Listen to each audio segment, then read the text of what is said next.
พี่น้อยตอนนี้ก็อยู่บนทางพี่น้อยก็สิล้อหาเบิ่งสถานที่พี่น้อยบอนเข้าจูดอันนี้บอนใดพี่น้อยเพราะว่าเฮาก็บ่เคยไปจักเทื่อพี่น้อยก็มื้อนี้ครั้งแรกพี่น้องที่เฮาจะได้มาเบิ่งมานํกันพี่น้อยว่าจะบอนใดเป็นสถานที่บอนเข้าจูดบังไฟพี่น้อยบรรยากาศอาหารการกินผู้คนหลากหลายขนาดพี่น้อยก็รู้สึกว่าตื่นเต้นพี่น้อยคนหลายพี่น้อยโอ้พี่น้อยคนทางนั้นพี่น้องทางนั้นคนเป็นอันนั้นสถานที่บอนเขาจูดนี่โอ้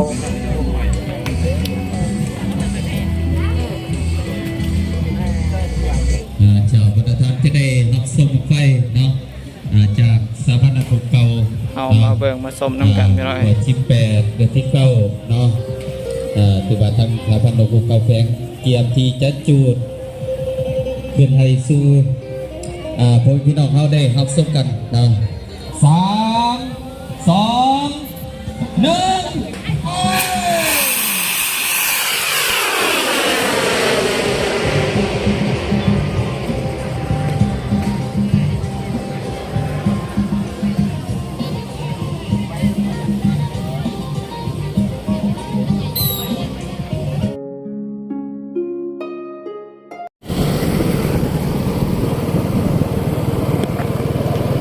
กับสบายดีพ่อแม่พี่น้องFCเมื่อทุกคนพี่น้อยตอนนี้นอนมาเล่าไต่ครับทีมงานพี่น้อยกำลังเดินทางไปเบิ่งบังไฟพี่น้อยเดือน6อยู่เขตบ้านประทวงเมืองสายเศรษฐาแขวงอัตตปือพี่น้อยตอนนี้พวกเขาก็กำลังเดินทางไกลสีหอดจุดหมายปลายทางหรือว่าไกลสีหอดสถานที่แล้วพี่น้อยก็มาติดตามส้มว่าจะเป็นยังไงพี่น้องบรรยากาศอยู่ที่นั่นพี่น้องเขาสิให้ผ่านหรือบ่พี่น้องรถหน่อยรถใหญ่พี่น้อง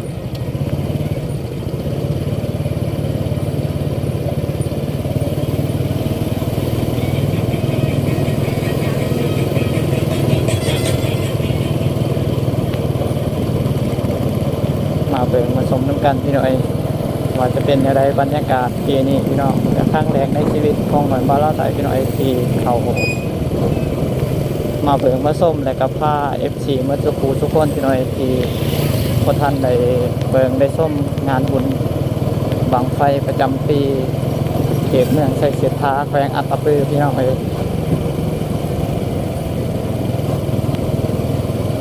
ก็บรรยากาศภายในงานว่าจะเป็นแนวใดว่าจะมวนคืนคึกคืนหรือว่าพี่น้อยจะมาลุ่นเบิงลุ่นส่งน้ำกันพี่น้อย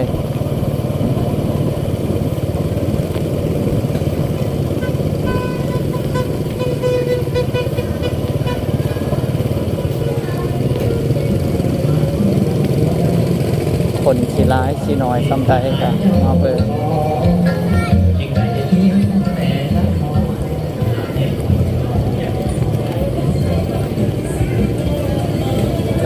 ตอนนี้ก็สิได้เขาไปฝากรถพี่น้อยโบว่าบนฝากรถดูบนใดพี่น้อย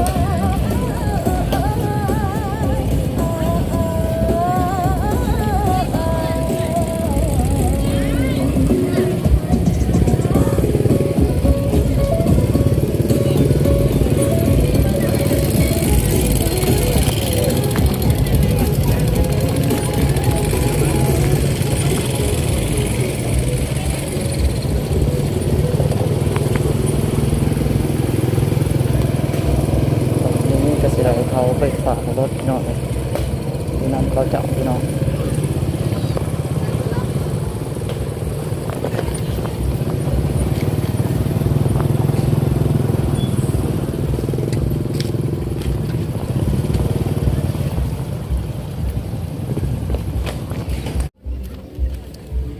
พี่น้อยตอนนี้พวกเขาก็ได้อยู่บ่อหอดบอนจอดรถพี่น้อยฝากรถทำก็ไม่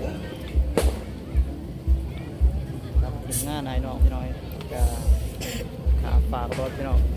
คันหนึ่ง30 พันรอบบ่รอบบ่รอบบนรอบบ่ให้รอบพี่น้อย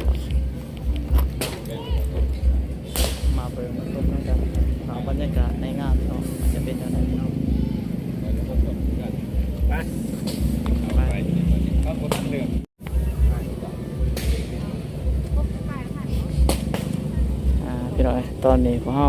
คาไดฮอดสถานที่บวชฝากรถพี่น้อยก็มากับทีมงานน้องคิงเนาะพี่น้อยน้องคิงแล้วก็บ่เงินบ่าวลาวไต่บ่าวเก่งพี่น้อยแล้วก็จานอาชาแนลพี่น้อง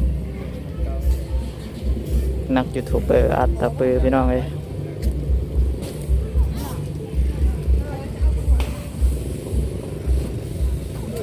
ก็มาติดตามรับชมน้ำกันพี่น้อยว่าทางไหนงานว่าจะเป็นอย่างไรพี่น้อยว่าพี่น้อยทางนี้มีฝนตกพี่น้องก็มีน้ำในก่อนรับชมเลยก็ตอนนี้ก็เป็นบรรยากาศกำลังที่เขาภายในงานพี่น้อยหลังจากพวกเขาได้ฝากรถฝากร้านพี่น้องก็สิได้เริ่มเข้าไปแล้วมาเบิ่งมาชมข้างในงานพี่น้อยว่าจะเป็นอย่างไรพี่น้อง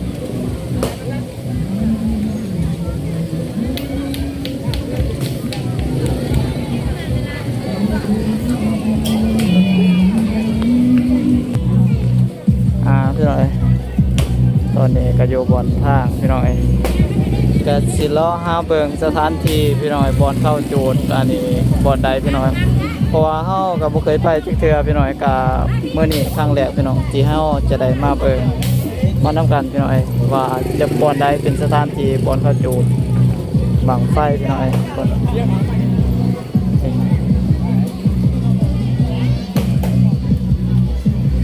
บรรยากาศอาหารการกินผู้คนหลากหลายขนาดพี่น้อยก็รู้สึกว่าตื่นเต้นพี่น้อยคนหลายพี่น้อยโอ้พี่น้อยคนทางนั้นพี่น้อง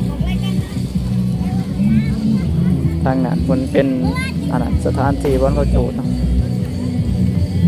นี่โอ้เนาะบอนนี้เนาะสบายเนาะปีนี้น้ำบ่ได้โป่มเนาะขึ้นมาเลยฝนตกตอนเช้ามื้อนี้พี่น้อยก็เฮ็ดให้น้ำในก็มีหลายสบายพี่น้อยแต่ชื่อที่ได้โดดลงมาเมื่อสมกีไส้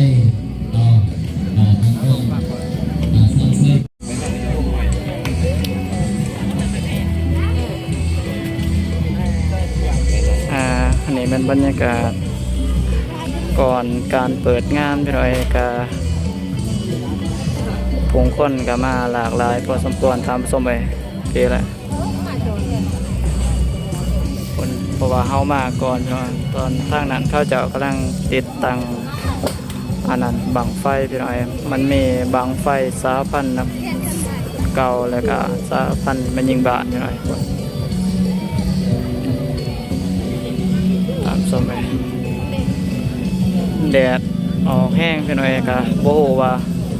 บรรยากาศตอนแรงหรือว่าก็เข้าจูดมาจะเป็นอย่างไรพี่น้อยก็มาติดตามรับชมน้ำกันพี่น้อยตอนนี้ท้องฟ้าก็กำลังแจ้งขนาดพี่น้อยแดดแห้งตามชมเลยนี่พี่น้อยบรรยากาศเจ้าประธานจะได้รับชมไฟเนาะจากสถาบันภูเก่าเอามาเบิ่งมาชมน้ำกันพี่น้อย18 เดือนที่9เนาะที่ว่าทางสถาบันภูเก่าแฝงเกียรติที่จะจูดขึ้นให้สู่พวกพี่น้องเขาได้รับชมกันเนาะ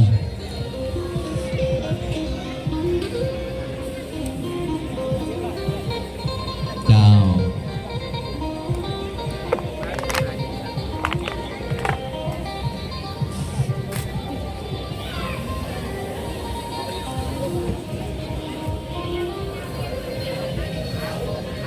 เยี่ยมพอทุกท่านดูแล้วยัง3 2 1ไป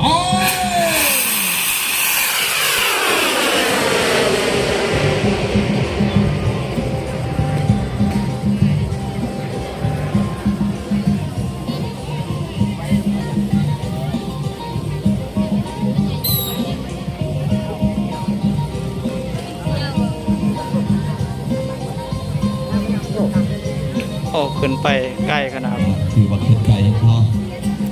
กำลังลงพี่น้อยทีนี่ไปถือว่าจากทางสาพันธ์ภูเก่าที่ ไปทางทิศตะเวนออกไปหน่อย เนาะ บรรยากาศพี่น้อยน้ำในกับบ่ต้องโป่มขึ้นมาพี่น้อยก็เพราะว่าคืนนี้มีฝนตกทำสมัย แล้วก็ถือว่าประชาชนถึงวันละทางเนาะพี่บีเนาะมาขอบเพื่อเนาะหรือว่าเอาเขาลุ่งหน้าเนาะหลังจากนี้ก็จะเดินเข้าสู่ฤดูกาลเฮ็ดท่าปีเนาะจากการแสดงเรียกที่เรียบร้อยเนาะ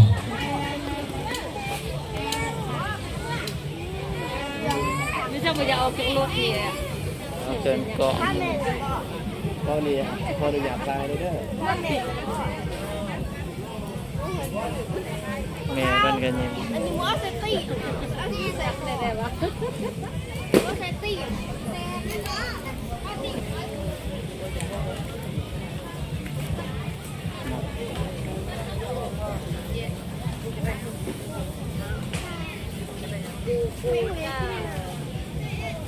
ถ้ามีบนหนา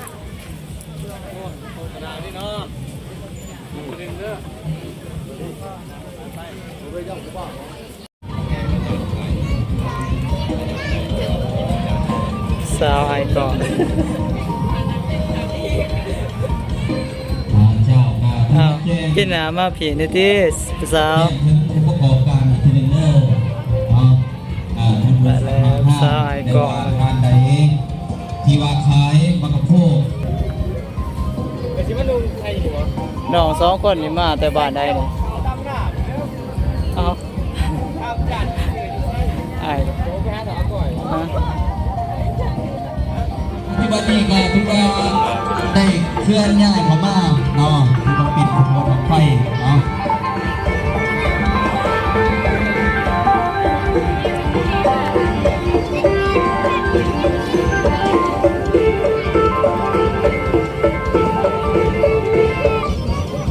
เราบอทันเห็น ของการสำคัญสุดเรื่องใส่เสื้อผ้า นี่พี่น้อยอันนี้ตอนนี้เขาเจะกำลังได้เปิดงานพี่น้อยก็เป็น ของมา อันนี้เป็นบังแรกพี่น้อยที่เขาเจ้าก็ได้เข้ามาพี่น้อย ให้ท่านประธานเข้าได้รับส้มกันเนาะ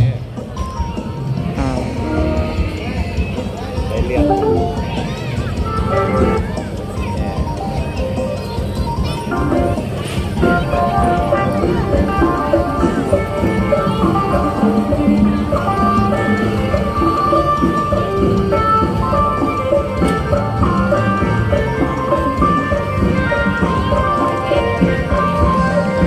ที่มากันมาว่าบ้านของบ้านบอลเองมาเป็นขบวนรถไฟ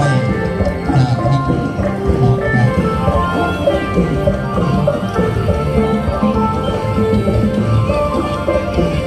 คือว่าของบ้านบอลโมนะ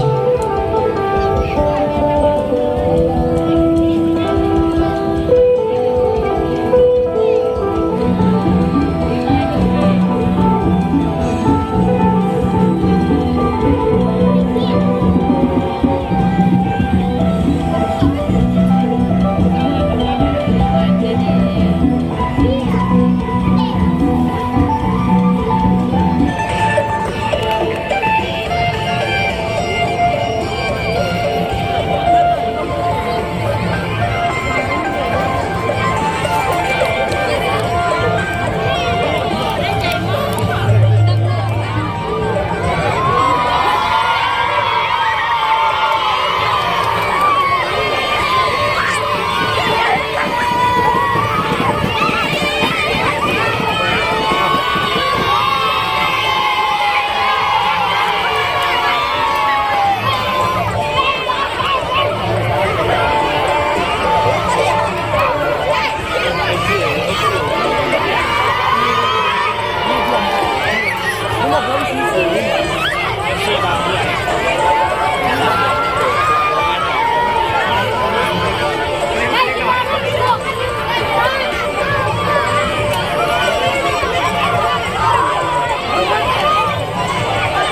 อนนี้เขาเจ้ากำลังทยอยเข้ามาพี่น้อย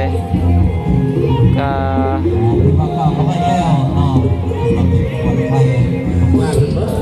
พี่น้อย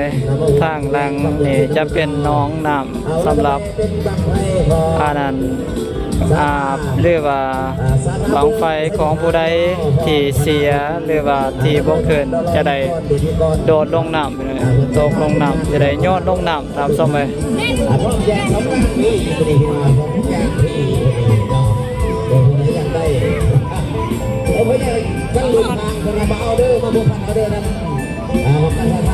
ครับบรรยากาศก่อนการเปิดจูดบังไฟพี่หน่อยกับประมาณนี้พี่หน่อยตอนนี้บังไฟเขาจะกำลังทยอยเข้ามาในพี่หน่อยคนเข้ามาในงานหน่อยตอนนี้กำลังจะได้เริ่มจูดบังไฟสาธารณสุขเมืองไส้เสถาพี่หน่อยน้ำหนัก3 กิโลตามส้มเลยมาลุ้นเบิงรุ่นซ่อมน้ำกันพี่หน่อยว่าจะขึ้นเลยบอพี่หน่อย ทั้งบังไฟจากทั้งโครงการสาธารณสุขเนาะมาในน้ำหนัก3 กิโลเนาะขอเฮียเซิร์พากินก่อนเด็ดก่อนเนาะพ่อคณะเนาะนับผ้าสูตรบังไฟในทางนี้เนาะขอเซิร์เนาะ